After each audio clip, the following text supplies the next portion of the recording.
no sistema foi permissão de Deus. Foi Deus que permitiu acontecer para mostrar à humanidade o seu poder celestial. Não tem rico, não tem pobre, não tem grande nem pequeno, está todo mundo igual. O mundo estava tão desenfreado, feito um trem desgovernado, de um jeito assustador.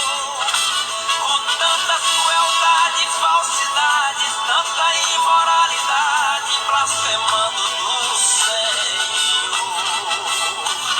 Foi Deus que permitiu, não adianta você querer contestar. É só tirar do peito essa arrogância e dobrar os teus joelhos diante dele se humilhar. Com Deus ninguém se brinca, no seu nome ele não deixa escarnecer. Tudo que a humanidade semear, com certeza ela mesma vai colher.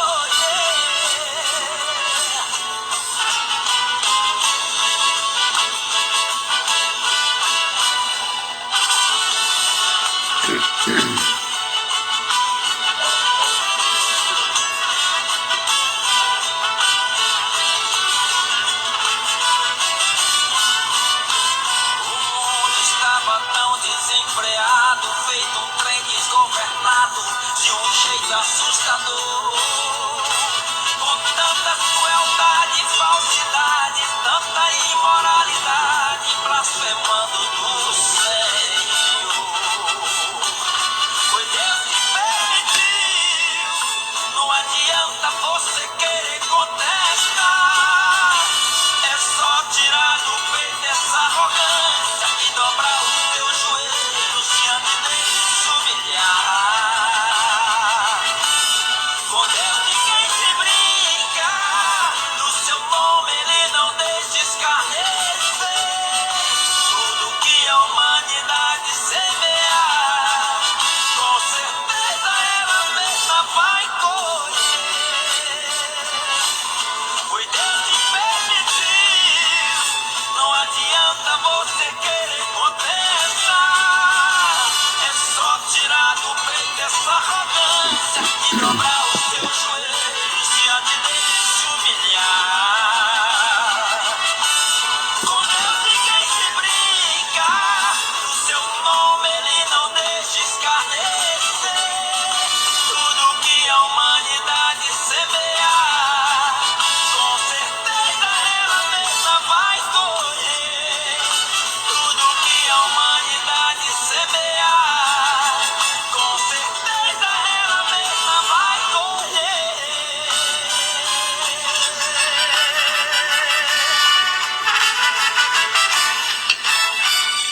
Muito bem, essa música é linda, é típica da situação por que passa o nosso Brasil e especialmente nossa Bahia, com essa crise agora que se instaurou da Polícia Militar da Bahia com o governador por conta de um soldado foi abatido pela própria Polícia Militar. Eu quero até pedir oração a todos para que Deus ponha a sua mão aí de poder. Quem fala aqui é o pastor Isaías Oliveira Soares, pastor presidente da Assembleia de Deus em São Gonçalo dos Campos, estado da Bahia, Brasil, América do Sul. Eu quero já agradecer, estou vendo ali já muita gente que está clicando ali, inclusive meu amigo pastor José Lira, lá no Mossoró, Rio Grande do Norte, meus cumprimentos a ele, a toda a sua família, eu quero cumprimentá-lo. Também temos amigos lá no Portugal que estão assistindo, na Argentina, nos Estados Unidos, na cidade de New Jersey, também na África, país de Angola, no Japão, Equador, Chile. Nossos cumprimentos a todas estas pessoas que estão assistindo a nós nestes momentos. Que Deus os bendiga muitíssimamente. Thank you very much for the English people who is seeing just moment. E vamos orar Eu quero, na abertura dessa live, parabenizar a minha querida filha, Adna Suzana Soares. A professora Adna é uma excelente professora, olha, tem café no bule, viu? Uma excelente esposa, uma mãe maravilhosa e toda boa filha sempre se torna uma boa esposa e boa mãe. E a Adna é uma boa filha, eu e a irmã Raimunda, seus pais, a gente está feliz com o seu aniversário. Ela está recebendo as homenagens de todos que a conhecem. E eu aqui quero parabenizar também José Mário, que é o seu esposo, né? Quem tem uma esposa como Suzy, com Adna, ó. E também os filhos Mateus e Gabriel, 2 filhos que ela tem. Ela é funcionária pública da Secretaria de Educação de Barueri, São Paulo, onde ela leciona. Eu quero aqui mandar as minhas felicitações para Adna. Ó, Adna, Deus te abençoe, que Ele te dê tudo que você precisa, não é que você quer, você precisa para ser cada vez mais essa mulher ativa, dedicada, essa boa mãe, boa esposa e, sobretudo, essa cristã autêntica que você é. Ó, os meus parabéns. Pai Celestial, eu estou agora orando para iniciar esta live. Inicialmente quero te pedir aqui em favor do estado da Bahia, essa crise que se instaurou entre a Polícia Militar, essa pleide de homens corajosos que estão aí para garantir a ordem no estado, nas cidades. Senhor, eu quero que Tu abençoe cada policial, cada família dos policiais. E agora, Senhor, com esse momento tão de crise, eu quero te pedir que estenda a Tua mão, que na comandância da polícia, com o governador, enfim, que eles possam se entender perfeitamente e possa a paz reinar. Também te peço a favor do presidente da República, Jair Messias Bolsonaro. Senhor, nesse momento de crise, esse momento que o país enfrenta tanta dificuldade, Senhor, ó Deus, põe a Tua mão de poder e dê ao presidente estratégia, Senhor, sabedoria para sair.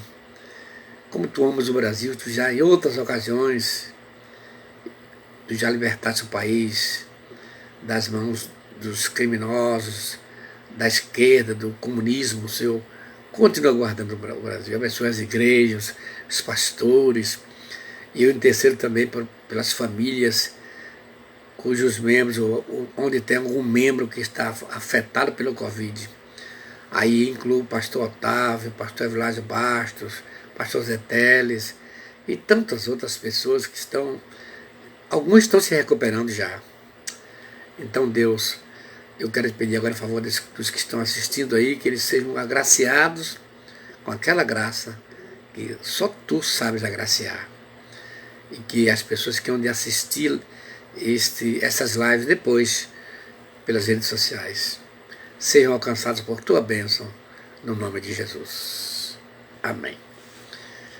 Pois bem, estou hoje iniciando a live e com esse assunto, o que diz a Bíblia sobre os profetas e profecias. Esses programas, essas lives todas, eu tenho procurado mostrar o perfil bíblico, o que a Bíblia mostra sobre profecias. Haja vista que tantas aberrações têm sido propagadas sobre o número de profecias. E hoje a gente vai ver o que a Bíblia diz sobre os profetas e profecias. O texto bíblico está em 1 Coríntios capítulo 12, verso 1 a 11. Eu vou ler na sua íntegra. Acerca dos dons espirituais, não quero, irmãos, que sejais ignorantes. Vós bem sabeis que éreis gentios, levados aos ídolos mudos, conforme éreis guiados.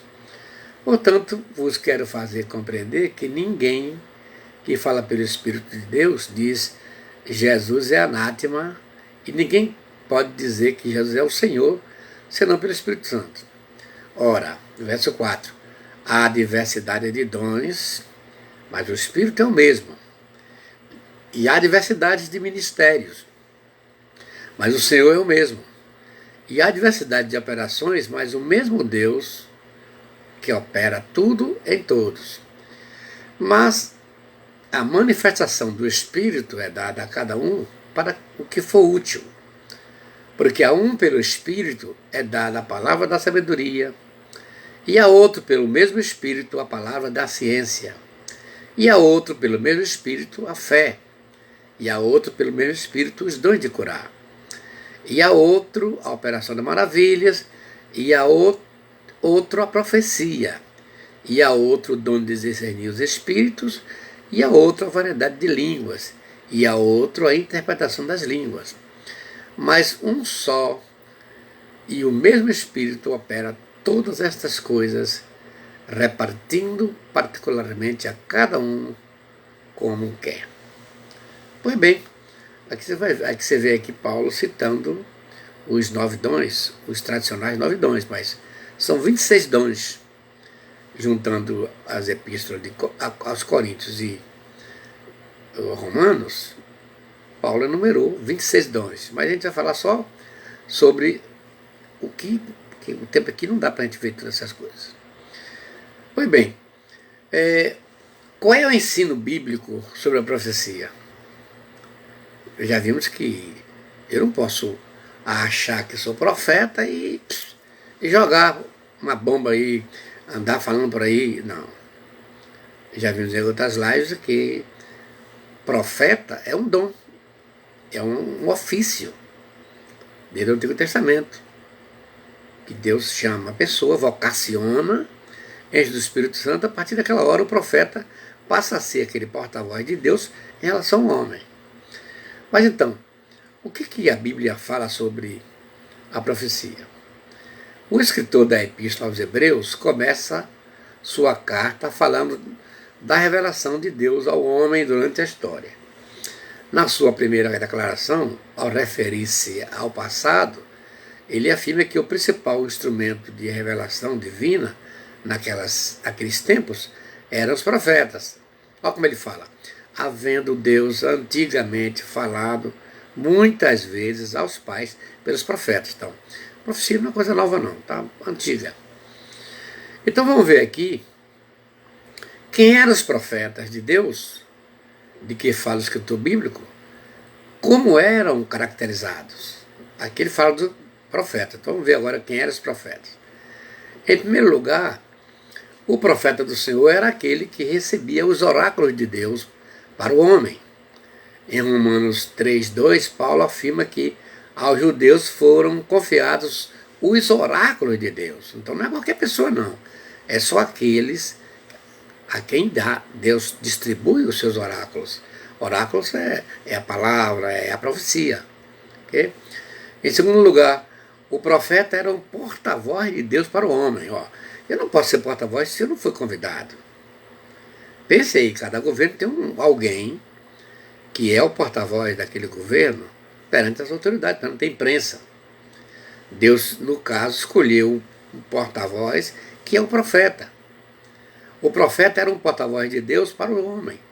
Em Êxodo 7, verso 1, lemos Deus afirmando que Arão seria o profeta de Moisés, isto é, seu porta-voz. E em Lucas 1:70, no cântico de Zacarias, este servo de Deus afirma que Deus falou desde o princípio pela boca de seus profetas. Em terceiro lugar, os profetas eram homens movidos pelo Espírito Santo. Tá vendo? Não tem como você hoje, uma pessoa que nem é batizada com o Espírito Santo, se apresentar como profeta. Você pode concordar comigo que algo está errado aí, né? Então, em terceiro lugar, os profetas eram homens movidos pelo Espírito Santo, como está em 1 Samuel 10:6, 19, verso 20, e 2 Pedro, capítulo 1, verso 21. Segundo lugar, alguns nomes comuns aos profetas denotam sua função de porta-vozes de Deus. Eles eram chamados de Deus, chamados de homens de Deus, como está em 1 Samuel 9, 7 e 2 Reis 4, 7, e versículos seguintes. E também eram chamados de videntes. Videntes. Já vimos isso aqui nas outras lives. Em terceiro lugar, a missão do profeta de Deus e o seu objetivo em relação à profecia. A missão do profeta de Deus era basicamente duas: expor os padrões da justiça de Deus nas esferas religiosas, política e social, e trazer da parte de Deus as verdades e doutrinas básicas das Escrituras. A mensagem do profeta, em plena de autenticidade e autoridade divinas, isso pode ser visto no uso recorrente da expressão "assim diz o Senhor", que eu já falei com você que tem mais de 2.300 vezes essa expressão. Quanto ao objetivo da profecia, ele era explícito em Apocalipse 19:10, porque o testemunho de Jesus é o espírito da profecia. Esse texto bíblico é um tanto ambíguo no original, mas quando se leva em conta a analogia geral das Escrituras, o seu sentido, sem dúvida, é de que o objetivo da profecia bíblica é dar testemunho de Jesus, exaltá-lo e revelar sua obra redentora. Vamos ver agora o lugar que as profecias ou os profetas ocupam na Bíblia. A Bíblia dá muita importância aos profetas e às profecias. Olha só isso aqui, ó. Cerca de 30% do texto bíblico, quase um terço da Bíblia, consiste da profecia proclamativa e ou preditiva. Em Lucas 16, verso 16, e Mateus 11, verso 13, Jesus afirma que a lei e os profetas se estenderam até o ministério de João Batista. Portanto, o ministério profético do Antigo Testamento durou pouco mais de 400 anos. Durou de 800 anos antes de Cristo até 400 antes de Cristo. Os profetas bíblicos, de forma geral, são agrupados em duas categorias: os literários e os não literários. Os profetas literários, também chamados de canônicos, são aqueles que deixaram suas mensagens escritas, ou pelo menos parte delas. São também chamados profetas canônicos. Os profetas literários são em ordem alfabética: Ageu, Amós, aqui tem os textos, mas gente, não vou poder por causa do tempo. Daniel, Ezequiel, Abacuque, Isaías, Jeremias, João Evangelista, Joel, Jonas, Malaquias, Miqueias, Moisés, Naum, Obadias, Oséias, Sofonias e Zacarias, filho de Baraquias. Eu coloquei na ordem alfabética, por isso que você vai ver o profeta do Novo Testamento lá no meio, que está em ordem alfabética. Agora vamos ver aqui os profetas não literários. Quem são eles? São aqueles que não deixaram escrito deixaram nada escrito, suas mensagens não foram verbais. Aliás, foram verbais, mas não ficaram escritas. Se deixaram escritos, ninguém sabe, ninguém conhece. Não. Eles são chamados também de profetas não canônicos. Os profetas não literários ou não canônicos são divididos em dois grupos: os nominados e os anônimos.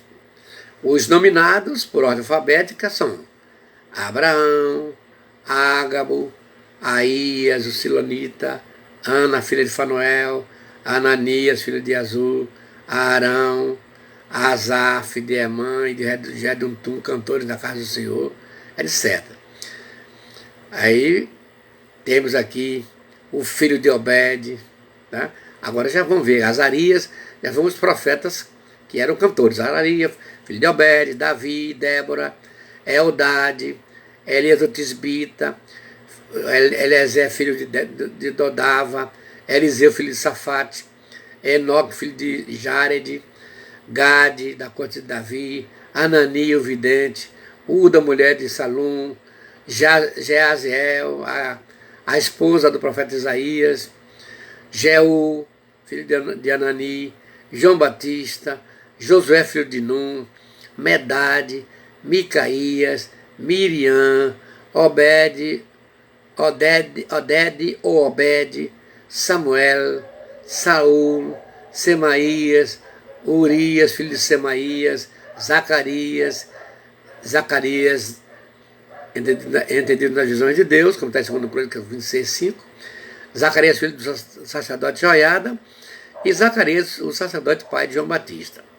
Ó, esses aqui são, você notou aqui alguns nomeados, mas outros anônimos, que até fiz uma live sobre para mostrar que Deus também utiliza de vasos anônimos, ou seja, aquele que não tem nome, anda por aí esquecido.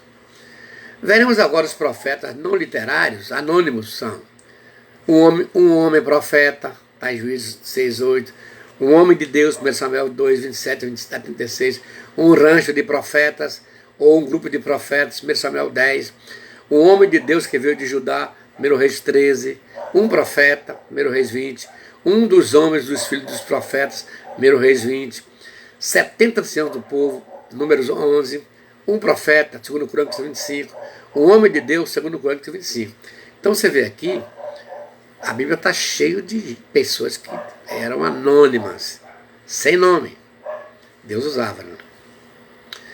Escola de profetas no Antigo Testamento, o que era isso? As escolas dos profetas do Antigo Testamento eram agremiações destinadas a congregar jovens crentes em torno dos profetas de Deus para treiná-los na lei divina, e ensinar-lhes a ficar à disposição do Senhor, submissos para o seu serviço. As escolas dos profetas surgiram com Samuel, como tem 1 Samuel 10, verso 5 e verso 10, e ainda capítulo 19, verso 20. Eles apareceram nessa época e foram consolidados pelo profeta Elias e Eliseu, como está em 2 Reis 2, 2 Reis capítulo 4 e 2 Reis capítulo 6. Veremos agora o ensino bíblico sobre a profecia. O termo profecia no Antigo Testamento vem de um verbo hebraico, naba, que significa basicamente anunciar, declarar. Daí, profetizar é anunciar a mensagem de Deus. No Novo Testamento, profetizar vem do verbo grego profeteia, que significa basicamente falar em lugar de, ou em nome de, ou em favor, ou em lugar de, ou que é o peme. Profeta é, pois, alguém que fala por outrem, como em Êxodo capítulo 7, verso 1, Ezequiel 3:17 e ainda 33:7. Como já vimos, os dois propósitos da profecia são testificar de Jesus, Apocalipse 9:10, e revelar a vontade de Deus entre os homens. As duas categorias gerais da profecia são a proclamativa e a preditiva. No caso da proclamativa, é também chamada de declarativa, locutiva ou não preditiva. O conteúdo da profecia proclamativa pode ser mensagem de exortação, admoestação, ânimo, estímulo, encorajamento, aprovação, promessa, ameaças, aviso, advertência, reprovação, censura, sentença, correção, castigo, julgamento, consolo e conforto. Aqui no caso é a profecia proclamativa. A profecia preditiva, por sua vez, pode ser literal ou tipológica. A profecia preditiva pode concernir a casos isolados, a pessoa, a cidade, nação, etc. Ou pode ser apocalíptica, nesse caso é futurista, podendo ser constituída de casos isolados ou encadeados em conjunto. Quando a profecia preditiva é tipológica, ela usa muitos símbolos, figuras e alegorias. Você pode ver isso em muitos lugares na Bíblia. Vamos ver aqui a profecia quanto à sua aplicação. Certas profecias têm duas formas de cumprimento. O primeiro é imediato. Tem profecia que se cumpre logo no momento, até na hora Tem casos que o profeta acabou de falar, se cumpriu. Essa profecia é para a época do poeta, ou do profeta. Enquanto que o outro é de cumprimento remoto, para dias ou épocas futuras, como você viu numa dessas lives aqui, eu mostrei profecia de 1000 anos antes de Cristo, se cumpriu agora, de 700, 500, 700, 600, 400 anos antes de Cristo. É esse caso aqui. É chamada a dupla perspectiva profética. O assistente aqui da live pode entender que as profecias precisam discernir bem isso, para evitar confusão, especulação e violência da palavra de Deus.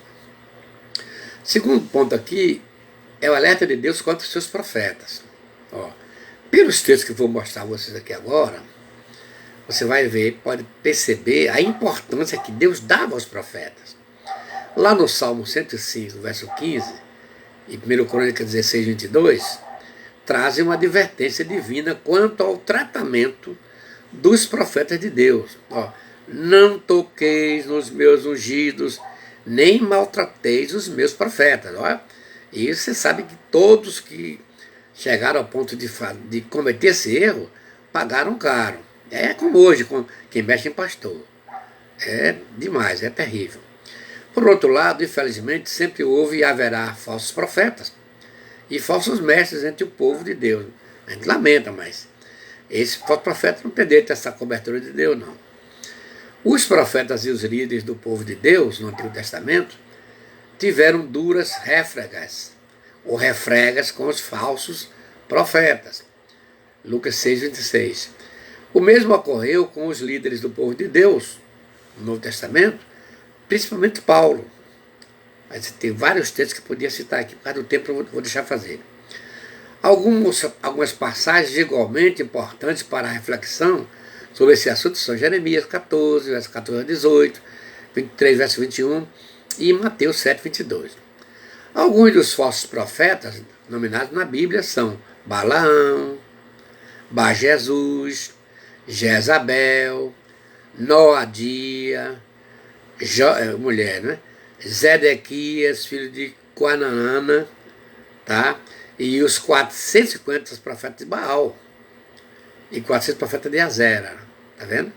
Aí tem muito, então você ver, tem uma ideia de que falso profeta não é coisa nova, não. Já muito tempo que acontece isso. Eu volto a dizer que a grande preocupação não é o falso profeta, é quando ele está em nosso meio.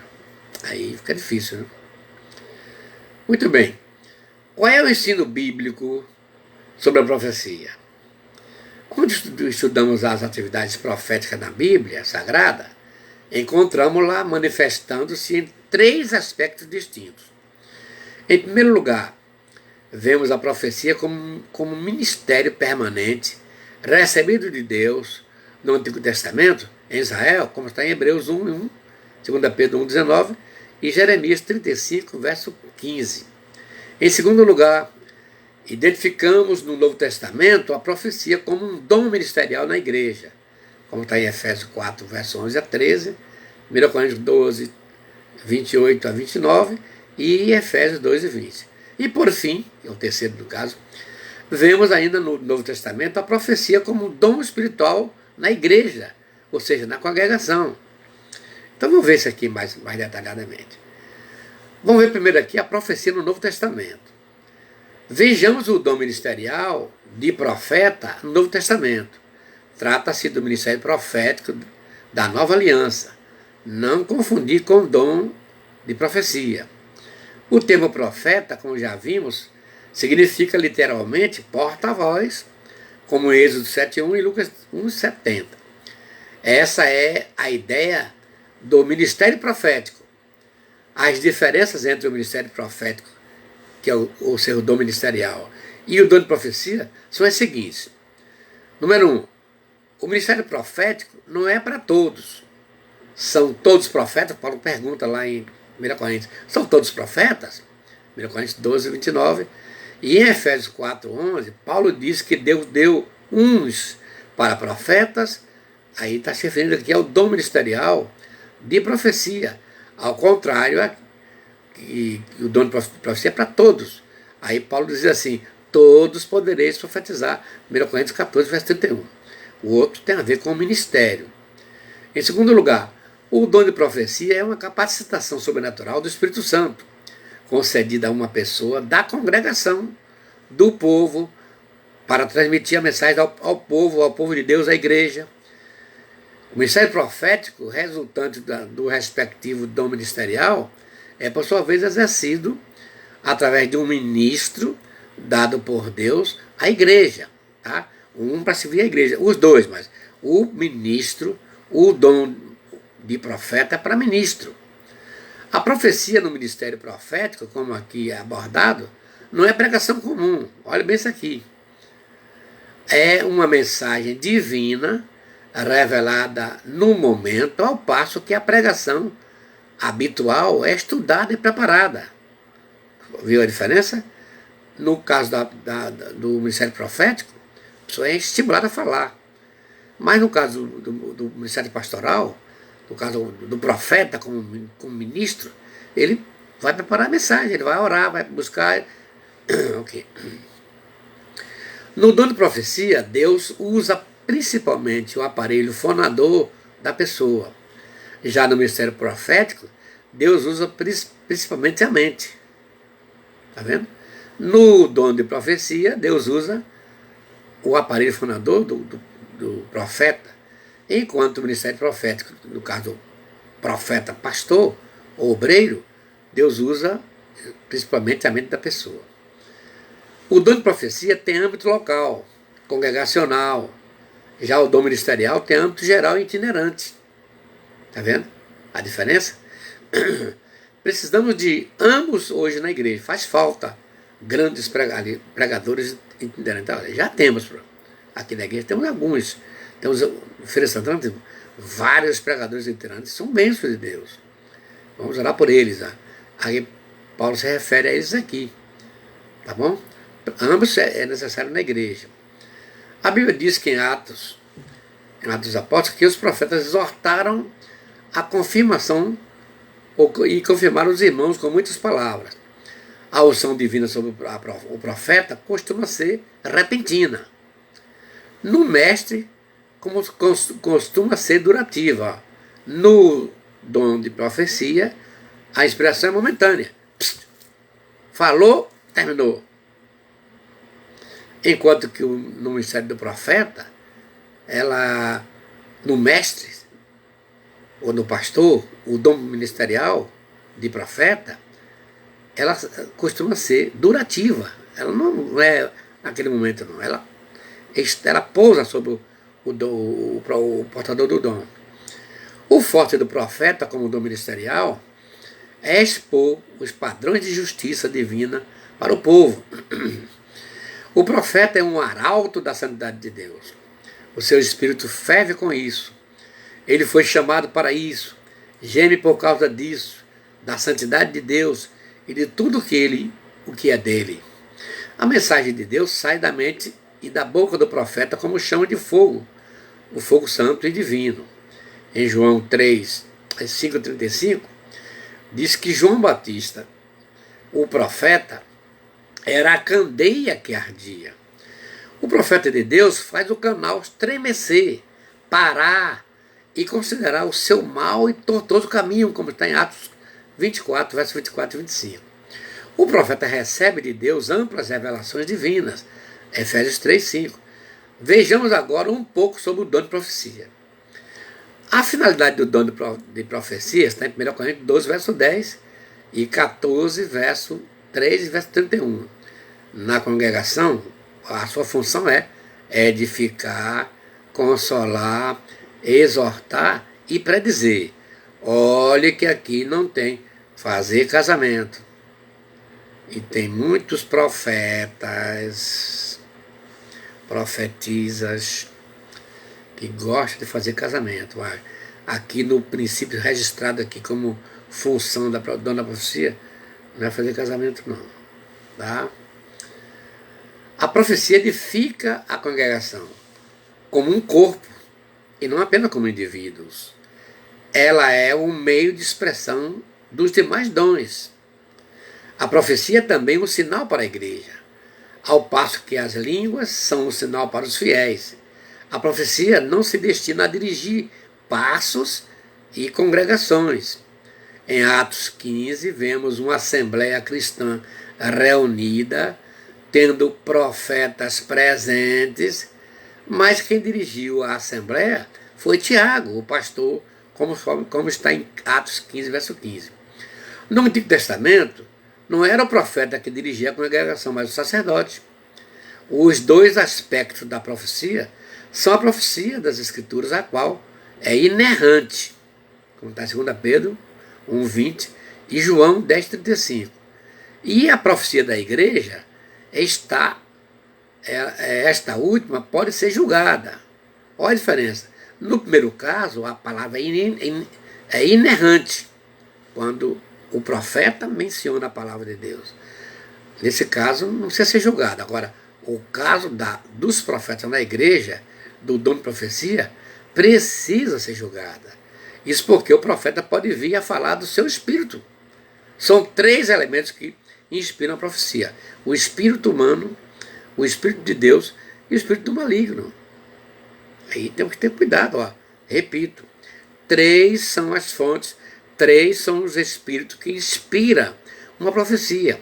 O espírito humano, ó, se eu ver você sofrendo, eu fico com pena, eu vou empático, eu vou ficar com empatia. Empatia é quando eu visto a camisa, eu sinto na pele a dor do outro.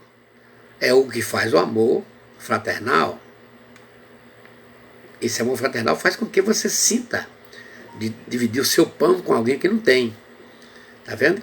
Então, às vezes a pessoa tem esse espírito aí, gera uma profecia dali. Foi Deus que falou, não foi. Foi o espírito humano. Aí vem o segundo elemento que pode gerar a profecia: o espírito maligno.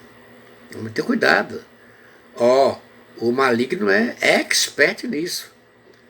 Você sabe que aqui no Brasil tem muitos imitadores, né? Você deve conhecer algum. Esses imitadores, eu conheço um que imita 334 pessoas, figuras. Imaginem. Ele um dia dando entrevista disse que tem hora que ele se perde. Ele perde a sua identidade. Porque ele aprendeu a simular, remedar as vozes de 330 e tantas pessoas. Ó. Deu para entender aí? Imagine Satanás. E Paulo diz na sua segunda carta a Coríntios: não é de admirar que Satanás se transforme até em anjo de luz. Vamos ter cuidado. E por fim, o Espírito de Deus é que inspira a profecia. Por isso que a igreja tem que estar sabendo, para não se enganar. Bom, não é Deus mesmo que fala no momento da profecia hoje. É o profeta quem fala, transmitindo, claro, a mensagem de Deus. Se fosse Deus mesmo que falasse, a mensagem não precisaria ser julgada. Mas não é Deus que está falando, é Deus que está usando a pessoa para falar. Por isso que eu sei o caso de uma irmã, que Deus usou ela numa reunião aqui em Feira de Santana. Aí toda a igreja percebeu que quando Deus terminou de falar, ela continuou falando. Aí, isso é um negócio sério isso aí. A manifestação do dom da profecia, bem como os demais dons, durante o culto, deve ter limite. O que é que Paulo fala? Fala em 2 ou 3 profetas. Especialmente quando Paulo se referiu aqui ao dom de variedade de línguas. O dom de variedade de línguas só tem valor se houver alguém que interprete. Porque o dom de variedade de línguas é a capacidade de falar línguas dos homens. Inglês, francês, espanhol, chinês, japonês. Quando uma pessoa está cheia do Espírito Santo, ela pode falar japonês que ela nunca estudou. Então, nesses casos, Paulo diz que não é bom falar na igreja se não tiver quem interprete. Porque a mente do pessoal vai ficar infrutífera, inválida. Okay? Então isso significa que a maior parte do tempo do culto deve ser para a exposição da palavra de Deus. Tem lugar que eles ocupam todo o tempo, no final, faltando 10 para o horário terminar, o pregador, o dirigente diz assim: chegamos ao momento mais especial do culto. Errado. Ok? Mas que Deus abençoe, que a gente possa entender perfeitamente. Eu vou botar uma musiquinha para a gente. Depois eu voltar a fazer as considerações finais. Através do amor.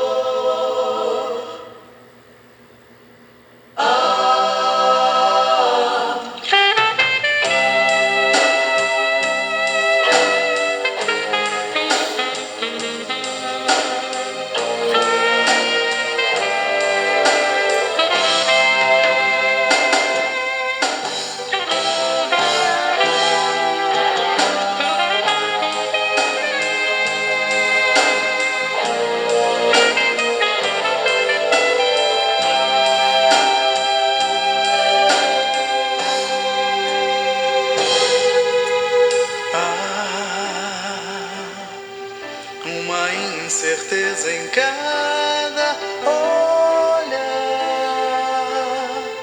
um espinho na garganta de quem quer gritar. Estou feliz com meu país, mas é preciso confiar em Deus. Ele ama muito mais que nós este país. Por isso vamos dar as mãos, abrir o coração e juntos vamos libertar o Brasil através do amor, através da oração. Vamos colocar a nossa nação aos pés do Senhor e ter a certeza da vitória.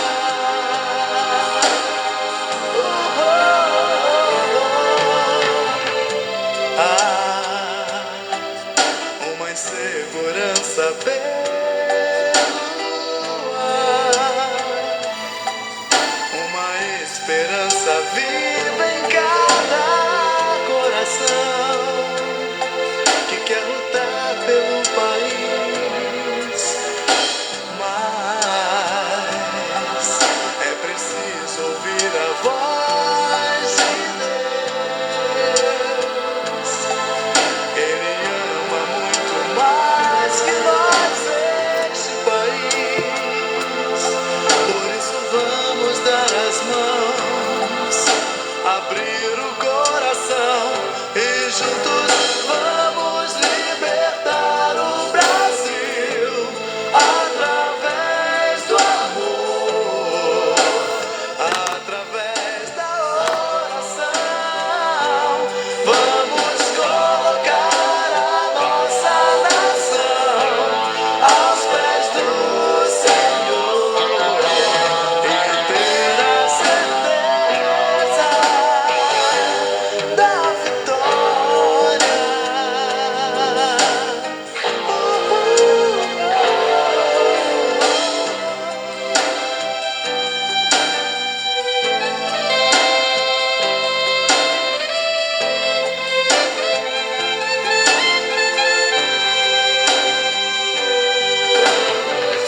Vamos libertar o Brasil através do amor e ter a certeza.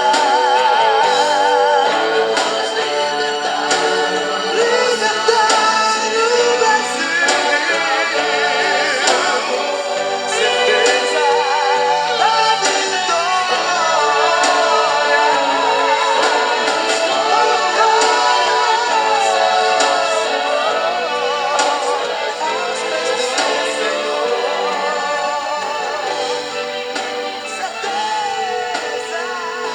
Muito bem, Novo Som. Essa música é muito linda e ela encalha bastante nesse momento que o Brasil está vivendo. Vamos libertar o Brasil. Vamos abrir o coração, libertar o Brasil. Vamos orar pelo Brasil. É o que precisamos fazer nesse momento. Não ficar inventando tantas profecias esdrúxulas, cada uma, vocês conhecem, não vou nem mencionar aqui, vocês vão ver daqui. Esse dia eu volto a falar com vocês que essas profecias esdrúxulas que não vão se cumprir. Que Deus abençoe os nossos assistentes. Eu quero encerrar aqui, fazer as considerações finais. Quais são essas considerações que eu quero fazer aqui? O apóstolo Paulo apresenta 3 grandes conselhos para todos nós que vivemos nessa atual dispensação, e quando se trata dessa vivência profeta, profecias, e a gente evitar essas profetadas, essas refletir ou reteté, que acontece e é onde surgem essas profecias.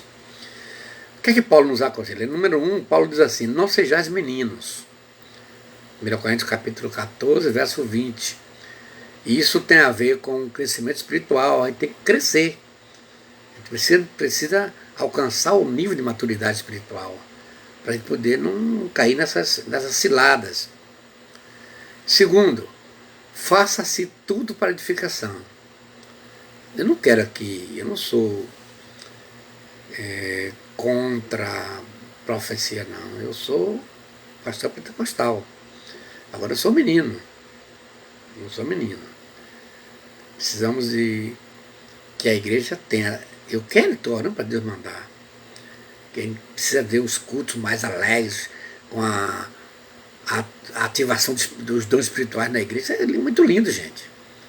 Então, mas agora seja feito tudo com decência e ordem, ou para edificação, como Paulo fala aqui. A edificação não é exatamente o mesmo que simples construção. Sobre o assunto é interessante comparar Mateus 16, 18, onde Cristo diz: edificarei. Está vendo? E 1 Coríntios 3, 10 diz: onde se lê, veja cada um como edifica. Então, vamos ter cuidado que tudo que acontece na igreja tem que ser feito para edificação. Em terceiro lugar, faça-se tudo decentemente e com ordem. 1 Coríntios 14, verso 30. Vemos a preocupação divina com a decência e a ordem em passagem, como Gênesis 1, 2, 3, Tito 1, 5, 1 Coríntios 11, 34. Está vendo? Então, Deus não é Deus de bagunça, não. Deus é Deus de ordem. Agora, encerrando aqui, um alerta. Eu tenho aqui alguns alertas para fazer. Primeiro alerta: dons não transformam o seu portador em um super crente, super santo ou super sábio. Os dons espirituais são regulados pela palavra de Deus. Nada de achar que porque você tem um dom de profecia, não, nada disso. Não é assim que a Bíblia ensina, não. A Bíblia mostra que os dons é um conjunto, serve para a edificação da igreja. Não é? Em segundo lugar, os dons devem operar em conjunto na igreja. Não deve operar lá no fundo de cozinha. Eu conheço muitos casos assim. De jeito nenhum. Não é possível, né? Ok. Em terceiro lugar, não há um só dom completo em si mesmo. Quer dizer, os dons não são completos em si, eles são completivos. Ou seja, um depende do outro. É igual nós, né? Ninguém tem um ministério completo. É assim, Paulo falou que Deus deu o evangelista, que vai evangelizar, o pastor que vai pastorear, o doutor que vai ensinar, o mestre. Então, são dons assim completivos, eles dependem um do outro. Aí, como Paulo fala na sua primeira carta a Coríntios, lá no capítulo 12, ele compara a igreja como um corpo humano. Nesse sentido, os dons são relativos, são completivos entre si. Terceiro, não há um só dom completo em si mesmo. Quarto, tem dons espirituais e exercê-los sem o portador manifestar o fruto do Espírito em sua vida é uma anomalia e uma contradição. Isso aqui vamos ter cuidado, porque tem gente que... Aqui são duas situações. Tem aqueles que têm a vida torta e querem ser profeta, E tem os que são profetas, mas não tem uma vida alinhada com a palavra de Deus manda. Isso aqui é algo antibíblico. O dom é concedido e vem do alto. O fruto é produzido dentro de nós, no caráter cristão. Então, por isso que eu falei nas lives anteriores, vamos ter cuidado de ver a vida de quem está profetizando. É muito importante isso aqui. Pelos frutos conhecereis. Quero apresentar pra você Jesus Cristo, autor da verdade, que liberta totalmente o seu coração.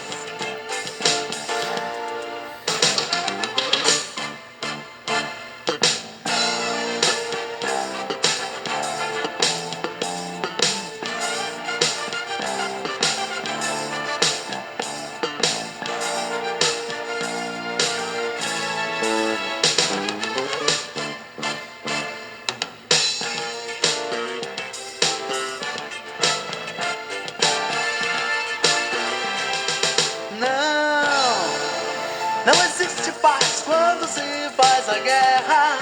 Não, não, não. Basta vida. Você pode encontrar a liberdade. Hey, vem sentir o toque da felicidade. Vem comigo. Cantar a paz, o amor, a vida e a verdade. Quero apresentar pra você Jesus Cristo, autor da verdade, que liberta totalmente o seu coração.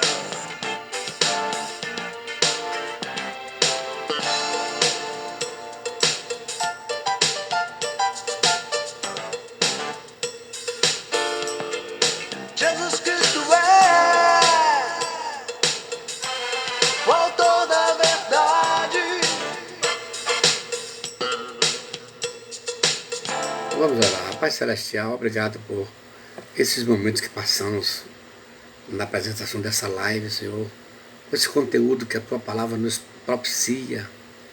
Ó Senhor, eu quero te pedir que aqueles que estão nos assistindo sejam agraciados, sejam abençoados com o conhecimento que a Tua Palavra nos propicia. E onde quer que esses vídeos sejam passados, vá alcançar vidas para a glória do Teu nome. No nome de Jesus. Abençoe aí quem estiver doente, Senhor. Quantos que estão aí na sintonia, na assistência e pede oração por problemas difíceis, por alguém que está doente, alguém que está desempregado, Senhor. Eu te peço que a Tua mão de poder manifeste agora o Seu sobrenatural agindo essas pessoas. No nome de Jesus. Amém. Pois bem, muito obrigado por acesso a vocês. Eu vou encerrando aqui. Vai lá. Clica lá no sininho, lá no YouTube, e encaminha esses vídeos para os grupos que você faz parte. Tem muita gente precisando de ouvir, de assistir essa palavra. Deus abençoe a todos. A paz do Senhor e até amanhã.